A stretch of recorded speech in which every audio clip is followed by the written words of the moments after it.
আমরা সবাই স্বপ্ন দেখি। আমরা মনে করি স্বপ্ন মানেই তা কল্পনা, কিন্তু আসলে সেটা নয়। প্রকৃতভাবে স্বপ্ন মানেই বাস্তব। আমরা কোথায় যেতে চাই, স্বপ্ন আমাদের সেই কাঙ্ক্ষিত গন্তব্যে পৌঁছে দেয়। স্বপ্ন সাধারণত দুই রকমের হয়। একটি হলো স্বাভাবিক স্বপ্ন, যা আমরা ঘুমিয়ে ঘুমিয়ে দেখি। এই স্বপ্ন আমাদের মনে থাকে না। আর এক ধরনের স্বপ্ন আছে, সেটা হলো বড় হওয়ার স্বপ্ন, অর্থাৎ জীবনে কিছু একটা করার স্বপ্ন, যা আমাদের ঘুমাতে দেয় না।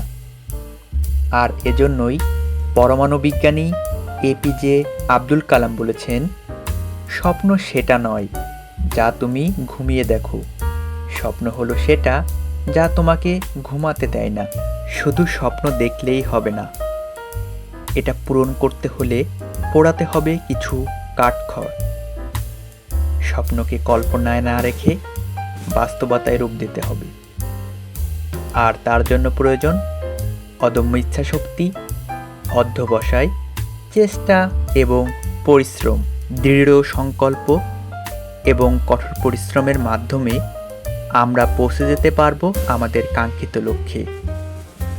কিন্তু আমরা কতজনই বা সেই স্বপ্ন বাস্তবে রূপ দেওয়ার জন্য চেষ্টা করছি? কঠোর পরিশ্রম কিংবা অধ্যবসায় আমরা করছি না। তাহলে কিভাবে আমাদের স্বপ্ন পূরণ হবে? এজন্য দৃঢ় সংকল্প করে, নিজের প্রতি আস্থা রেখে, সঠিক পরিকল্পনার মাধ্যমে আমাদের স্বপ্ন পূরণের জন্য কঠোর পরিশ্রম এবং অধ্যবসায় করে যেতে হবে। আরেকটি কথা, আমাদেরকে অবশ্যই ভালো স্বপ্ন দেখতে হবে।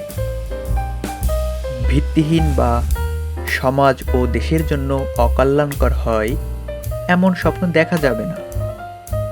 আসুন আমরা সুন্দর স্বপ্ন দেখি এবং সেই অনুযায়ী কাজ করি, তবেই কিনা সফলতার শিখরে পৌঁছাতে পারবো ইনশাআল্লাহ।